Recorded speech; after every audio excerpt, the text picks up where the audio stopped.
사실 저희가 지난주까지만 해도 이 선대의 출범을 통해 가지고 네. 이제 새로운 대한민국을 위해서 나아간다라고 네. 많은 분들이 기대하시고 박수를 네. 보냈는데 바로 조이대 네. 대법원의 파기환송심, 유죄 취지의 파기환송 이 결정이 나오다 보니까 어떻게 이럴 수가 있느냐. 예. 다시 전투 모드, 다시 긴장 모드 들어가게 됐습니다. 예. 야, 어떻게 이럴 수가 있습니까? 어떻게 이럴 수가 있습니까? 조이대가 어떻게 이럴 수가 있습니까? 대법원장 한 명이 어떻게 이럴 수가 있으며 또 거기 딸린 10명은 또 뭡니까? 그래서 그 10명이 네. 이런 판결을 냈다는 게 있을 수 없는 일이고 저희는 조이대의 희대의 사법 쿠데타다 이렇게 이야기하고 있습니다. 그러니까 의원님께서 법사위에서도 말씀하셨듯이 이게 네. 뭐 짜고 치는 사법 쿠데타 예. 이 말씀을 계속 해오셨잖아요. 예. 그때 현안 질의도 있었고 네네. 사실 우리 국민들이 이해할 수가 없는 이 판단이었기 때문에 네. 사실 법사위를 통해서도 이거 정말 로그 기록이 있는 거냐 내라. 네. 그리고 대법원에서 이런 경우가 없었는데 어떻게 네. 이재명 후보에 대해서만 이렇게 할 수가 있느냐. 네. 어떻게 이렇게 법이 고무줄 자태처럼 왔다 갔다 예. 할 수가 있느냐 이런 네. 지적을 많이 했어요. 제가 법원 행정처장에게 물었습니다. 정확하게 이렇게 9일 만에 22일 날 전원 합의체에 회부하고 그리고 5월 1일 날 파기환송한 사례가 9일 만에 한 사례가 대법원에서 있습니까? 라고 물었고요. 이거는 법에 어긋나진 않아요. 이렇게 이야기하는데요. 네. 법에 어긋납니다. 법에 어긋난다. 대법관들이 이렇게 한 건 법에 어긋나지 않으니까 우리가 뭘 할 말이 없어요. 라고 이야기하는데 그렇지 않습니다. 이런 일이 있습니까? 제가 물었고 법원 행정처장이 답을 못합니다.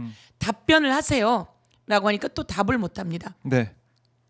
있었으면 있었다 없었으면 없었다 답을 해야 국민들이 이해할 거 아닙니까? 라고 이야기를 했고 이 사람이 거짓말은 못하는 거죠. 네. 제가 법관으로 있는 상황 속에서는 한 번도 이런 일이 없었습니다. 라고 답변을 했습니다. 그러면 초유의 일인 거죠. 그렇죠. 그러면 법원은 피고인 무죄 추정의 원칙에 의해서 특히 대법원은 피고인이 낸 이유서를 제대로 봐야 하고 이와 관련한 사건들을 제대로 봐야 합니다. 특히나 이렇게 아주 중요한 그 대선 후보와 관련한 건 아니겠습니까? 네. 그리고 2심에서 무죄가 난 건입니다. 2심에서 조목조목 2심에 와서 검찰이 그 뭐라 그럽니까? 네. 공소장을 변경했잖아요. 공소장을 변경하기까지 합니다. 그렇죠. 그렇게 변경하기까지 해서 2심이 판결을 낸 것을 다시 파기환송하려면 모든 기록을 봐야 합니다. 보고 양쪽 주장이 무엇인지 봐야 되죠. 근데 1. 이렇게 빠르게 한 적이 없다. 그리고 이렇게 빠르게 한 적이 없다는 것은 제대로 피고인이 자기 항변을 할 기회가 없었다는 거예요. 네. 항변을 할 기회를 바로 기록으로 다 봤어야 된다는 거죠. 그러니까 제대로 기록을 보지 못한 것은 법관들의 자기 직무 유기이다. 그리고 이것을 의도하고 했기 때문에 직권 남용이다. 이 모든 법에 해당되는 거죠. 네. 그리고 무죄 추정의 원칙을 어긋나고 한 일들이기 때문에요. 그래서 이거는 한 번도 있은 적이 없었다는 내용. 그다음에 중요한 건 소송 기록을 봤느냐라고 네. 했더니 소송 기록을 스캔해온 것으로 봤다고 얘기했거든요. 근데 이제 형사소송법하고 민사소송이 있습니다. 민사소송은 전자소송화 됐다는 거예요. 전자로 고발하고 전자로 주고받고 이렇게 한다는 거죠. 네. 근데 형사소송은 그렇게 안 돼 있어요. 그래서 언제 되냐면 제가 법원에 확인한 겁니다. 네. 10월에 됩니다. 10월에. 그래서 전자 기록으로 볼 수가 없어요. 그러면 뭘로 보냐? 스캔해서 보내줬다는 거거든요. 그럼 스캔해서 봐도 이게 전부 다 들어갔다 나갔다 기록이 다 있단 말이에요. 그 기록을 내놔라라고 했더니 답변이 이렇게 온 거죠. 그런 기록 달래는 게 이상한 거야. 우리는 검찰의 상고 이유서 보고 네. 검찰의 상고 이유서 보고 그다음에 2심의 판결문 보고 판단하면 돼. 네. 이렇게 하거든요. 이 얘기는 바로 자백이죠. 보지 않았다고 하는 기록을 보지 않았다고 하는 자백이고 그리고 대법원 행정처장이 이거 문서로 전자문서로 와서 다 봤다고 합니다. 네. 라고 하는 말과 어긋나는 거죠. 아, 그렇네요. 그러니까 딱 이들은 기록을 제대로 보지 않았다.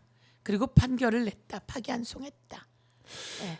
사실 지금 이게 뭐 6만 조, 뭐 네. 7만 조 이렇게 되는 걸 네. 그 짧은 시간 안에 다 보고 판단을 내렸다. 근데 전원합의체에서 내렸는데 네. 전원합의체 판단한 내용을 보면 반대하는 반대 의견이 찬성보다 더 많았다. 그렇습니다. 이런 것도 네. 참 우리가 전원합의체 판단을 통해서 못 보던 그런 일들이 벌어지고 있고 네. 왜 하필 이재명에 대해서만 이런 일들이 벌어지고 있느냐 네. 계속 국민들은 묻고 있습니다. 네.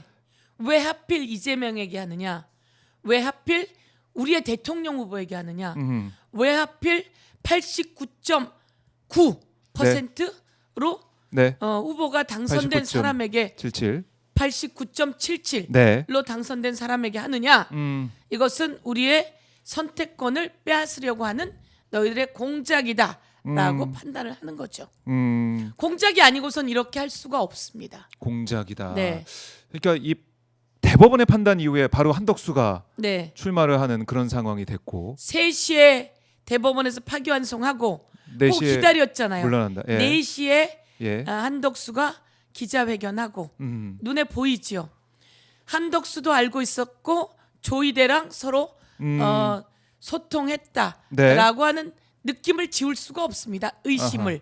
의심을 그리고 지울 수 이 없다. 부분에 대해서 조이대와 윤석열 등 네. 내란 잔당들과는 어떻게 연결되어 있는지 음. 국민의힘에서 계속 파기자판을 얘기했단 말이에요. 맞아요. 이런 과정 속에서는 어떻게 내통하고 있었는지 내통. 우리는 의심 안 할 수가 없다.